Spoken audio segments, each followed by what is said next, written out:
Hello students, welcome to Grandview digital classes. Previous class में हमने properties of fractions के बारे में पढ़ा था और ग्रैंडव्यू स्किल्स के बारे में, जो काफ़ी इंपॉर्टेंट है एग्जाम पॉइंट ऑफ व्यू से भी, और जब भी क्वेश्चन बनाइएगा तो आपको क्लियर होना चाहिए ये सब पॉइंट। नेक्स्ट जो हमारा पॉइंट है फ्रैक्शन बिटवीन टू फ्रैक्शंस, यानी कि दो फ्रैक्शन के बीच में कौन कौन से फ्रैक्शन आते हैं, इसके बारे में जानते हैं। तो सबसे पहले आपके माइंड में ये क्वेश्चन आएगा कि how to find a fraction between two fractions, यानी कि हम किस तरीके से दो फ्रैक्शन के बीच में फ्रैक्शन निकाल सकते हैं, फाइंड आउट कर सकते हैं। तो इससे रिलेटेड क्वेश्चंस बना लेते हैं जिससे आपका कंसेप्ट क्लियर हो जाएगा। क्वेश्चन है कि what fraction is between 1/2 and 1/3, यानी कि 1/2 और 1/3 के बीच में कौन कौन से फ्रैक्शंस आ सकते हैं, इसके बारे में हम जानेंगे। तो आपका एक फ्रैक्शन था 1/2 और दूसरा फ्रैक्शन था 1/3। Clear? We can insert a fraction between 1/2 and 1/3। First step to make denominator same by taking their LCM of denominator, यानी कि सबसे पहले हम क्या करेंगे, दोनों का डिनोमिनेटर सेम करेंगे, और डिनोमिनेटर सेम करने के लिए हम क्या करते हैं, एलसीएम लेते हैं किसका, डिनोमिनेटर का। क्लियर? तो हम जब एलसीएम लेंगे डिनोमिनेटर का, यानी कि एलसीएम ऑफ 2 एंड 3, तो आपका एलसीएम क्या आएगा, 6। Clear? Now the fraction will become, आपका फ्रैक्शन क्या हो जाएगा, जब 2 से डिवाइड कीजिएगा 6 को तो क्वेश्चन 3 आएगा, यानी कि 1/2 में 2 से किससे मल्टीप्लाई होगा, 3 से। क्लियर? तो 1 में भी 3 से करना होगा, यानी कि आपका फ्रैक्शन हो जाएगा 3/6। उसी तरह 1/3 में जब डिनोमिनेटर 3 से डिवाइड कीजिएगा एलसीएम 6 को, तो आपका क्वेश्चन 2 आएगा, यानी कि 3 में 2 से मल्टीप्लाई होगा तो 1 में भी 2 से होगा, यानी कि आपका फ्रैक्शन हो जाएगा 2/6। Clear? If we multiply numerator and denominator of both the fractions by 2 we will get, यानी कि हम दोनों फ्रैक्शन के न्यूमरेटर और डिनोमिनेटर से 2 से मल्टीप्लाई करेंगे, फिर क्या होगा, हमें क्या मिलेगा, तो 6 में 2 से मल्टीप्लाई कीजिएगा ये 12 हो जाएगा, 3 में कीजिएगा तो ये 6 हो जाएगा, जब 2 में 2 से मल्टीप्लाई कीजिएगा तो ये 4 हो जाएगा, और 6 में मल्टीप्लाई कीजिएगा तो ये 12 हो जाएगा। तो 6/12 और 4/12 आपका फ्रैक्शन हुआ। तो here we can insert one fractions that is 5/12, यानी कि हम कह सकते हैं 6/12 और 4/12 के बीच में एक फ्रैक्शन हम इंसर्ट कर सकते हैं, पुट कर सकते हैं, सिचुएट कर सकते हैं, जो कि क्या होगा, 5/12 होगा। उसी तरह if we multiply numerator and denominator of both the fractions by 3 we will get, यानी कि दोनों फ्रैक्शन के न्यूमरेटर और डिनोमिनेटर्स में हम 3 से मल्टीप्लाई करेंगे, फिर हमें क्या मिलेगा, तो ये हो जाएगा 18, ये 9 हो जाएगा, जब इसमें 3 से मल्टीप्लाई कीजिएगा ये 6 हो जाएगा, और ये हो जाएगा 18। तो 9/18 और 6/18 हुआ। Here we can insert two fractions that is 7/18 and 8/18 and 8/18। Clear? उसी तरह if we multiply numerator and denominator by 4 we will get 24, 12, 8/24, यानी कि 12/24 और 8/24, यानी कि हम 12/24 और 8/24 के बीच में कौन कौन से फ्रैक्शन इंसर्ट कर सकते हैं। तो here we can insert 3 fractions, that is 9/24, 10/24 and 11/24। 9/24, 10/24 and 11/24। इसी तरह हम 5 से मल्टीप्लाई कर सकते हैं, 6 से मल्टीप्लाई कर सकते हैं। क्लियर? तो जब भी दो फ्रैक्शन के बीच में आपको फ्रैक्शन निकालना होगा तो हम इनफाइनाइट निकाल सकते हैं। क्लियर? इसके बाद आप 5 से कीजिए, 6 से कीजिए, 7 से कीजिए, तो जितना आप करते जाइएगा उतना आपका फ्रैक्शंस आते जाएगा उसके बीच में। यानी कि हम कह सकते हैं कि यदि x और y यदि दो कोई भी फ्रैक्शनल नंबर है तो इसके बीच में हम कितना भी फ्रैक्शन निकाल सकते हैं, जितना हमारा मर्जी होगा उतना हम निकाल सकते हैं, यानी इनफाइनाइट होते हैं फ्रैक्शन, दो फ्रैक्शन के बीच में इनफाइनाइट फ्रैक्शंस हम निकाल सकते हैं।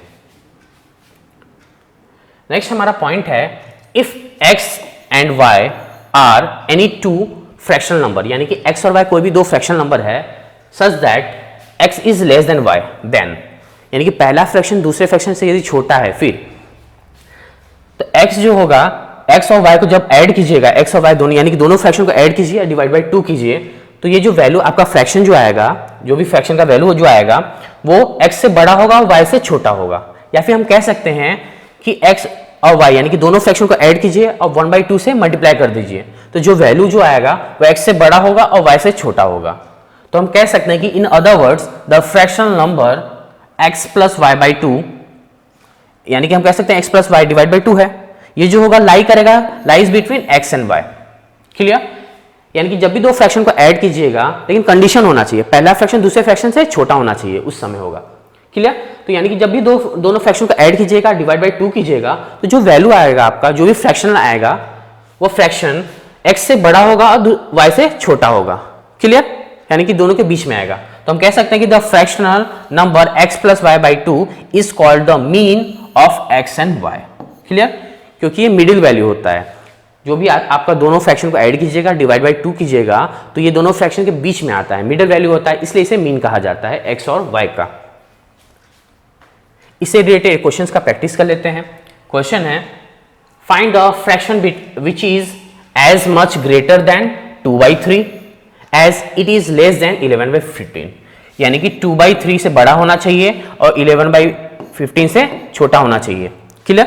हमें कह रहा है कि 2/3 से बड़ा हो ऐसा फ्रैक्शन और 11/15 से छोटा हो। क्लियर?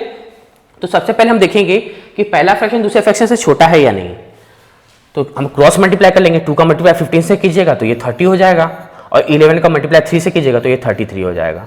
तो क्लियरली हमें दिख रहा है कि 30 जो है वो क्या है, 33 से छोटा है, यानी कि 2/3 जो होगा वो 11/15 से छोटा होगा। क्लियर?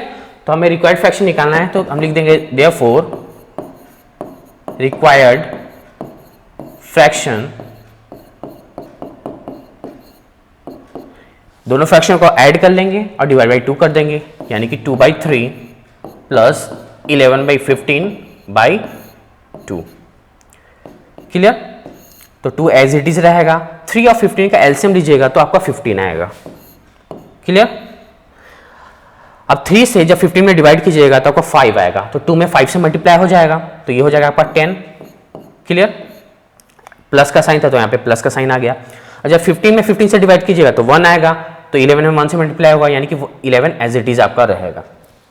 तो ये आपका हो जाएगा 21/15/2। क्लियर? यानी हम इसको लिख सकते हैं 21/15 divide by 2।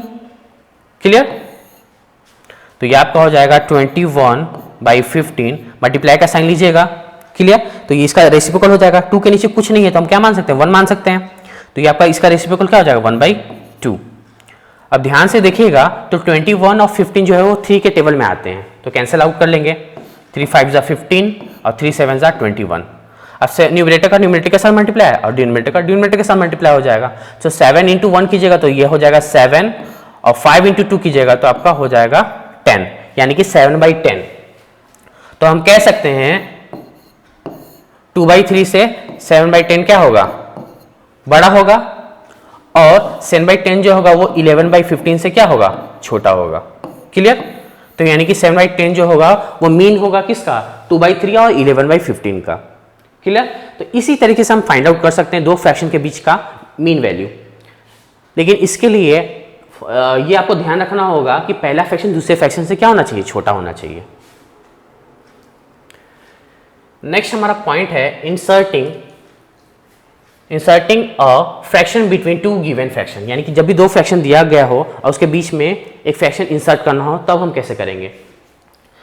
If a/b and c/d are 2 given fractions, यानी कि a/b और c/d कोई भी दो फ्रैक्शंस हैं दिए हुए हैं आपको क्वेश्चन में, और a/b जो होगा वो c/d से छोटा हो, यानी कि पहला फ्रैक्शन दूसरे फ्रैक्शन से छोटा हो, फिर हम क्या कर सकते हैं, दोनों फ्रैक्शन के इंसर्ट करना होगा तो दोनों फ्रैक्शन के न्यूमरेटर को सम कर देंगे, बाई दोनों फ्रैक्शन के डिनोमिनेटर को भी सम कर देंगे। क्लियर?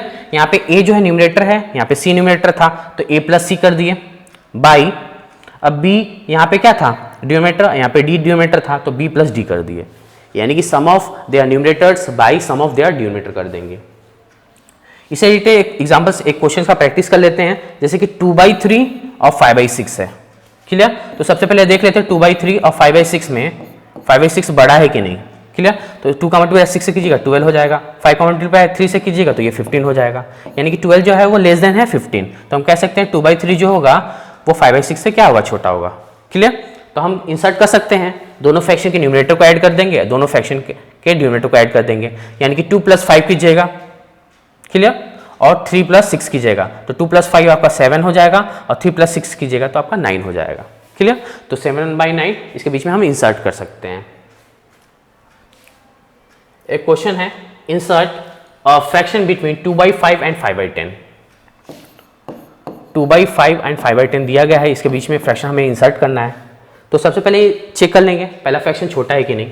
तो 2 इंटू 10 की जगह 20 हो जाएगा, और 5 इंटू 5 की जगह तो 25 हो जाएगा, और 20 is less then 25, therefore 2/5 is less then 5/10 होगा।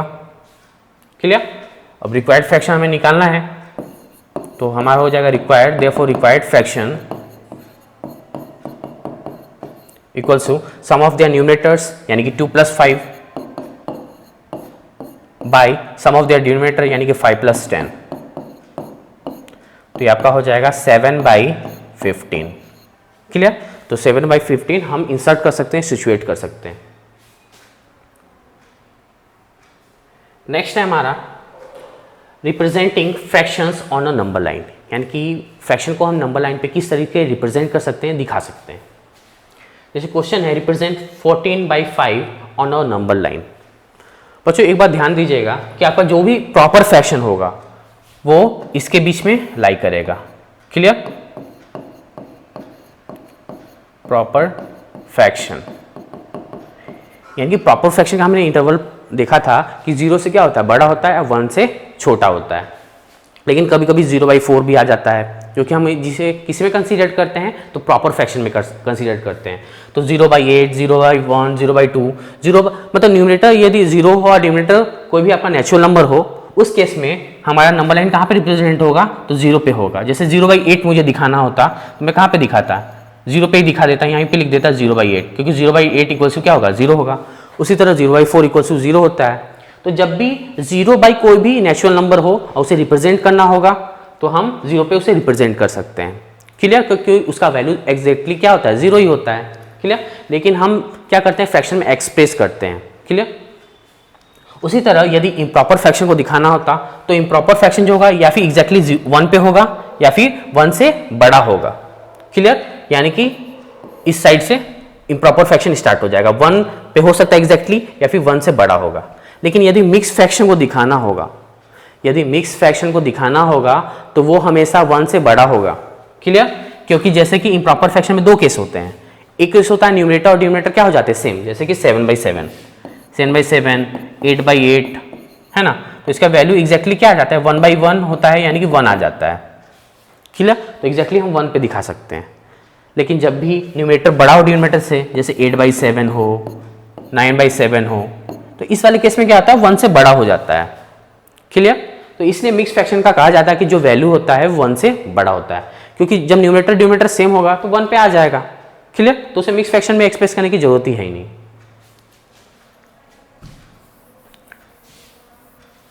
तो यहाँ पे हम लोग को क्वेश्चन में कह रहा है कि 14/5 को हमें क्या करना है, रिप्रेजेंट करना है नंबर लाइन पे। क्लियर? तो 14/5 से आप क्या समझते हैं, ये इम्प्रॉपर फ्रैक्शन है। क्लियर? तो इम्प्रॉपर फ्रैक्शन है तो सबसे पहले मिक्स में कन्वर्ट कर लीजिए। तो मिक्स में कन्वर्ट करने के लिए आप क्या कीजिएगा, जो आपका डिनोमिनेटर जो होता है वो आपका डिवाइजर होता है, और न्यूमरेटर जो होता है आपका वो क्या होता है, डिविडेंड होता है। तो 5 2 ज़ा 10, रिमाइंडर आपका 4 आ गया। क्लियर? ये हम मिक्स फ्रैक्शन में कन्वर्ट कर रहे हैं, मिक्स्ड फ्रैक्शन। क्लियर? क्वोशिएंट जो होता है वो आपका क्या होता है, होल नंबर होता है, और आपका न्यूमरेटर क्या होता है, रिमाइंडर होता है, यानी कि 4 हो जाएगा, और आपका डिवाइजर जो होता है वो आपका डिनोमिनेटर होता है, यानी कि 2 होल नंबर 4/5 है आपका आ गया। अब ध्यान से देखिएगा तो 2 होल 4/5 को हम क्या समझ सकते हैं, 2 होल 4/5 को हम 2 + 4/5 समझ सकते हैं, यानी कि कह सकते हैं, यानी कि कोई भी 2 में 4/5 ऐड हो रहा है, यानी हम कह सकते हैं कि 2 तक आ गया। क्लियर? 2 के बाद और भी कुछ ऐड हो रहा है उसमें। क्लियर? तो ध्यान से देखिएगा तो 2 का कौन सा नंबर आ रहा है, 3 आ रहा है। तो यानी कि 2 और 3 का जो गैप है, तो गैप कितने का है, 1 का गैप है। तो उसका जो गैप होगा उसे हम कितने इक्वल पार्ट में डिवाइड करेंगे, तो 5 पार्ट में, क्योंकि डिनोमिनेटर 5 है ना। और डिनोमिनेटर में ये बताता है कि जो भी हमारा थिंग है, होल थिंग है, उसे कितने इक्वल पार्ट्स में बांटा गया है। तो इस पार्ट को हम 5 पार्ट्स में डिवाइड करेंगे, 1 2 3 4 एंड लास्ट ये 5 हो जाएगा। क्लियर? तो 2 तो यहाँ पे एग्जैक्टली आ गया। क्लियर? ये आपका हो जाएगा 1/5, ये हो जाएगा आपका 2/5, ये हो जाएगा आपका 3/5, ये हो जाएगा आपका 4/5, और ये हो जाएगा आपका 5/5, जो कि 1 होगा, यानी कि 3 हो जाएगा। 2 से अब 3 हो जाएगा, क्योंकि 1 यहाँ पे पहुंच गया, यहाँ पे 2 था, तो अब क्या हो जाएगा, 3 हो जाएगा। ठीक है, हमें दिखाना है टू होल नंबर 4/5। 2 यहाँ पे आ गया। अब 4/5 कहाँ पे है आपका, तो यहाँ पे है। तो हम कह सकते हैं कि यहाँ पे आपका क्या होगा, 2 होल नंबर 4/5 हम कह सकते हैं। हमारा 2 होल नंबर 4/5 कहाँ पे होगा, तो यहाँ पे होगा। क्लियर। तो जब भी आपको इम्प्रॉपर फ्रैक्शन में दिया हो तो उसे मिक्स में कन्वर्ट कर लीजिएगा। क्लियर। और होल नंबर जो होगा वहां तक तो आएगा ही, जैसे होल नंबर यहाँ पे क्या था, 2 तक था। अब जो भी उसके बाद नंबर होगा तो यानी कि उसके बाद का जो गैप होगा हम उसे उतने इक्वल पार्ट्स में बांट लेंगे। सपोज दैट यहाँ पे 8 होता तो हम क्या करते हैं, ये जो गैप है उसे 8 इक्वल पार्ट्स में डिवाइड कर देते हैं, फिर हम उसे रिप्रेजेंट कर सकते थे। यदि 18/5 होता तब, जैसे कि 18/5 होता तो हम किससे रिप्रेजेंट कर सकते थे। तो इसको जब रिप्रेजेंट कीजिएगा नंबर लाइन पे तो सबसे पहले मिक्स में कन्वर्ट कर लीजिएगा। अब मिक्स में कन्वर्ट कीजिएगा तो ये क्या हो जाएगा, 5 3 15 यानी कि 3/5। 3 होल 3/5 आ गया, यानी कि 3 तक तो आएगा ही, ये तो कंफर्म हो गया, क्योंकि 3 होल नंबर 3/5 को हम क्या लिख सकते हैं, 3 + 3/5। क्लियर। तो 3 तक तो आएगा ही। उसके बाद कौन सा नंबर है, तो 4 आ रहा है। तो यानी कि ये जो गैप है उसे कितने पार्ट में डिवाइड करेंगे, तो 5 पार्ट में। 1 2 3 4, ये 5 हो जाएगा 4 पे, यानी कि ये हो जाएगा 1/5, 2/5, 3/5, 4/5, ये हो जाएगा 5/5 यानी कि 1 यानी कि 4 हो जाएगा। तो हमें दिखाना है क्या, 3 होल नंबर 3/5। तो 3 तो यहीं आया और 3/5 कहाँ पे, यहाँ पे है। तो हम कह सकते हैं कि 3 होल नंबर 3/5 आपका यहाँ पे रिप्रेजेंट होगा। क्लियर। उसी तरह यदि रिमाइंडर हमारा 7 होता, जैसे कि 18/7। क्लियर। तो हम इसे किस तरीके से रिप्रेजेंट कर सकते थे, तो 7 2 = 14 यानी कि, क्लियर, यानी कि 2 होल नंबर 4/7 आपका आ जाता। तो यानी कि 2 यहां पे होता। क्लियर। सबसे पहले इसको देख लेते हैं जिससे आपका कंसेप्ट क्लियर हो जाएगा, नंबर लाइन में कोई भी प्रॉब्लम नहीं रहेगा। तो यानी कि हम कह सकते हैं जैसे 7 2 = 14, 14 + 4 18/7 आ गया। अब इसको हम कह सकते हैं कि 2 + 4/7। क्लियर। यानी 2 तक तो आएगा ही, उसके बाद कौन सा नंबर है, तो 3 है, यानी कि 2 और 3 का जो गैप है उसे कितने पार्ट्स में, इक्वल पार्ट्स में डिवाइड करेंगे, तो 7 पार्ट में डिवाइड करेंगे। तो 2 तक तो आ ही गया। तो 1 2 3 4 5 6 और ये 7 हो जाएगा। क्लियर। तो इसको हम क्या रिप्रेजेंट कर सकते हैं, तो 1/7, 2/7, 3/7, 4/7, 5/7, 6/7 और ये हो जाएगा आपका 7/7 यानी कि 1। तो 2 से ये क्या 1 ऐड हो जाएगा उसमें, तो 3 हो जाएगा। क्लियर। हमें दिखाना है क्या, 2 होल नंबर 4/5। तो 2 होल नंबर 4/7, तो यानी कि 4/7 कहाँ पे है, यहाँ पे। क्लियर। यानी कि 2 में ऐड हो रहा है 4/7, तो यानी कि ये जो होगा आपका, ये क्या हो जाएगा, 2 होल नंबर 4/7 हम रिप्रेजेंट इस तरीके से कर देंगे। क्लियर। तो इस तरीके से आप रिप्रेजेंट कर सकते हैं कोई भी फ्रैक्शन को नंबर लाइन पे। नेक्स्ट वीडियो में हम इसे रिलेटेड जो भी फ्रैक्शंस के क्वेश्चंस हैं, इंपॉर्टेंट क्वेश्चंस हैं, उसको डील करेंगे, जिससे आपका कंसेप्ट और अच्छे से क्लियर हो जाएगा। ओके।